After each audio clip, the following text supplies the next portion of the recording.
आपके परिवार के लोग भी आर्मी में हैं, हल्दर के कई लोग जम्मू कश्मीर में। हमारे गांव के लोग, हमारे घर के लोग, परिवार के ही लोग इस वक्त जम्मू कश्मीर में सीमाओं पर अपनी सुरक्षा दे रहे हैं। तब उन पर कार्रवाई क्यों नहीं होती? विजय शाह पर क्यों नहीं कार्रवाई हुई? उनसे इस्तीफा क्यों नहीं लिया गया? अगर यहाँ पर आपको इंटरव्यू दे पा रहे हैं, हम आप यहाँ सुरक्षित बैठे हैं, तो इसलिए बैठे हैं कि इन्हीं फौजियों और इन्हीं सैनिकों और इन्हीं सेनाओं ने देश के मोर्चे को संभाल रखा है। अपने सीनों और छातियों पर गोली खाते हैं, तब हम आप यहाँ सुरक्षित अपने घरों में सो पा रहे हैं। सेना ने पूरी मजबूती के साथ, और देश को गौरव और फक्र है कि हमारी सेना ने एक बहुत ही अच्छा काम किया। नमस्कार दोस्तों, मैं अनुराग ओझा। बीजेपी के बड़े नेता हैं मध्य प्रदेश से।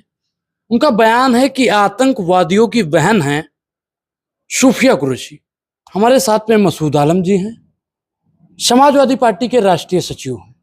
इन्हीं से बातचीत करेंगे कि जिस प्रकार से बीजेपी के बड़े बड़े नेताओं का ऐसा बयान आता है, इस पर समाजवादी पार्टी और खुद नेताजी क्या सोचते हैं। नेताजी, पहले तो आपका बहुत बहुत स्वागत है। बहुत बहुत धन्यवाद आपका भी। जैसा बयान आया, सूफिया कुरैशी जो कर्नल हैं, उनको आतंकवादी से नवाजना कितना जायज है? देखिए, ये सारे लोग जो हैं, इनके आदर्श नाथूराम गोडसे जी, ठीक है। तो जो सोच है, ये इनकी दूषित मानसिकता है। सबसे पहले हमारे देश में, जो भारत एक दुनिया का बड़ा लोकतांत्रिक देश है जी, यहाँ पर व्यवस्थापिका, न्यायपालिका, कार्यपालिका, तीन चीजों से देश चलती है। कभी कभार न्यायपालिका के निर्णय से भी देश सहमत असहमत रहता है, काफी लोग, कार्यपालिका पे भी और व्यवस्थापिका पे भी। लेकिन हमारे इस देश की सेना 1947 के बाद से आज तक कभी भी विवादित नहीं रही। सेना एक प्रोफेशनल तौर पर उसने देश की रक्षा, सुरक्षा, सीमाओं की हिफाजत करने के लिए काम किया।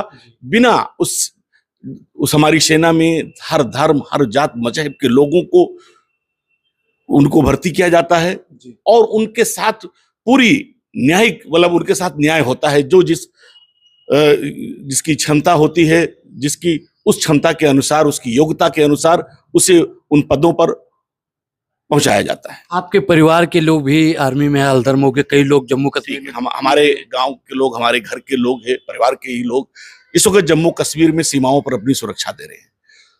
तो जो बयान मध्य प्रदेश के मंत्री विजय शाह ने जो दिया है, ये बहुत ही घृणित और बहुत ही निंदनीय बयान है।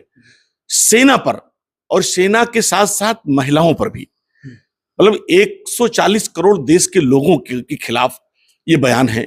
देश की सेना और खास तौर से सूफिया कुरैशी को भारत सरकार ने ही उन्हें ऑपरेशन सिंदूर का नेतृत्व सौंपा था। जिस तरह से सरकार जितना चाहती थी, उसके अनुरूप पूरा सफलतापूर्वक उस मिशन को उन्होंने अंजाम दिया।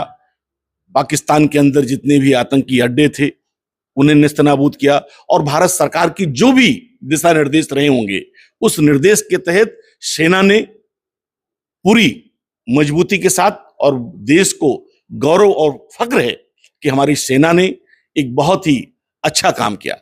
लेकिन आज जिस तरह से ये बयान आ रहा है, मुझे भारतीय जनता पार्टी के नेतृत्व पर भी सवाल उठाना पड़ रहा है कि कम से कम उनसे इस्तीफा लेना चाहिए था। इनको छूट कहां से मिलती? संरक्षण कौन देता है?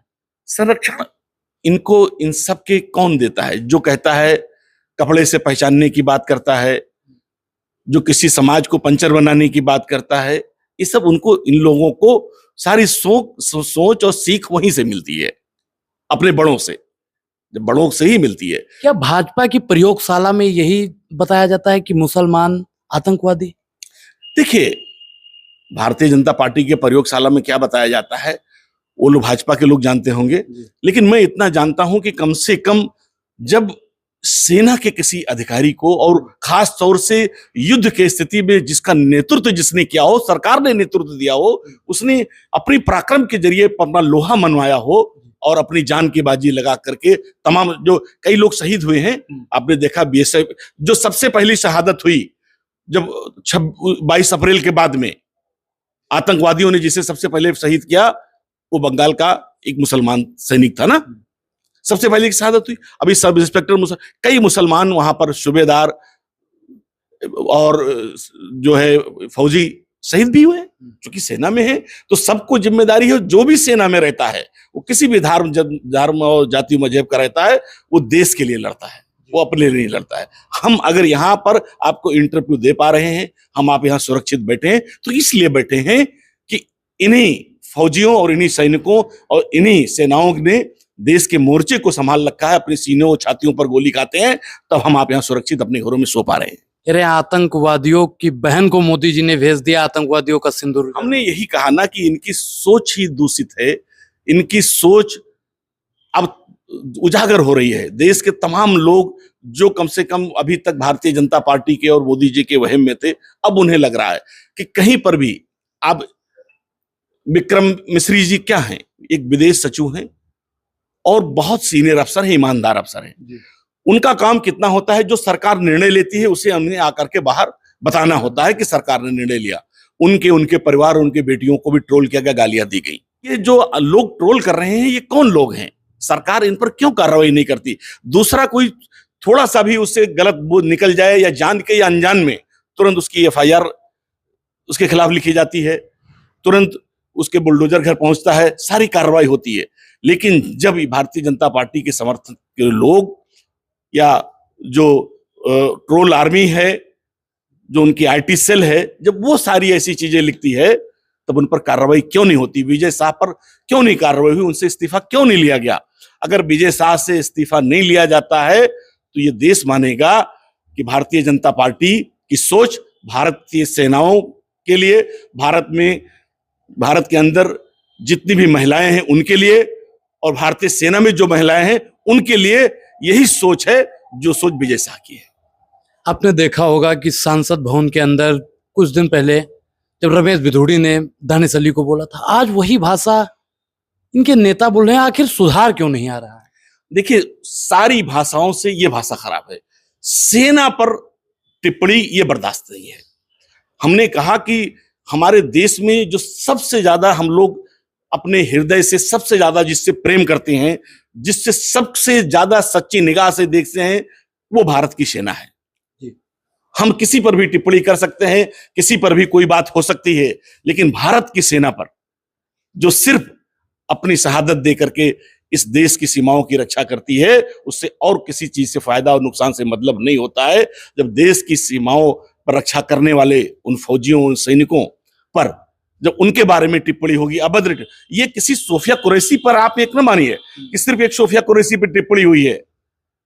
ये देश की 10 लाख 11 लाख जो हमारी भारतीय सेना है, ये उस पर टिप्पणी है, ये उसका अपमान है, ये देश की सेना का अपमान है, भारतीय सेना का अपमान है, जिसे इस देश को नहीं बर्दाश्त होगा। और देश ये चाहता है कि उस विजय शाह मंत्री के खिलाफ भारतीय जनता पार्टी कार्रवाई करे। आप कहना चाहते हैं कि बीजेपी हिंदू मुसलमान की राजनीति से हट के सेना पर राजनीति ना करे? कम से कम हम तो कह रहे हैं धर्म, मैं कह रहा हूं, मैं तो बीजेपी से ये भी कह रहा हूं, मैं किसी से कहूं कि धर्म पे राजनीति किसी को नहीं करना चाहिए। बीजेपी काहे धर्म पे राजनीति करे? बीजेपी जीत के आई है तो विकास पे राजनीति करे। प्रधानमंत्री जी ने कहा था हर साल 2 करोड़ रोजगार देंगे, उस पर बात करें। प्रधानमंत्री जी ने कहा था किसानों का कर्जा माफ होगा, उस पर बात करें। प्रधानमंत्री जी ने कहा था कि जो है किसानों को जो है उनके MSP, आय दुगनी होगी, MSP बढ़ेगी, उस पर बात करें कि पक्का मकान बनेगा, 15 लाख रुपए हर लोगों के खाते में जाए, इस पे बात करो ना भाई। बात इस पे करो, लोगों की शिक्षा पे, स्वास्थ्य पे, रोजगार पे, महंगाई पे बात कीजिए। इस पे हिंदू मुसलमान पे और सेना पर तो मतलब टिप्पणी करना ये तो अक्षम है। ये किसी इसकी माफी हो ही नहीं सकती। मतलब ये किसी माफी वाला काम नहीं है। जैसे हमें कोई कह दे, हम आपको कह दें, किसी नेताओं को, उसमें क्षमा माफी मांगी जा सकती है। सेना में के प्रति अगर किसी ने कोई ऐसी बात की है तो उसकी माफी नहीं होनी चाहिए, उसे कानून के हिसाब से सजा होना चाहिए। उसमें कोई माफी की कहीं पर भी कोई गुंजाइश नहीं है। जी बहुत बहुत धन्यवाद। बहुत बहुत धन्यवाद आपका।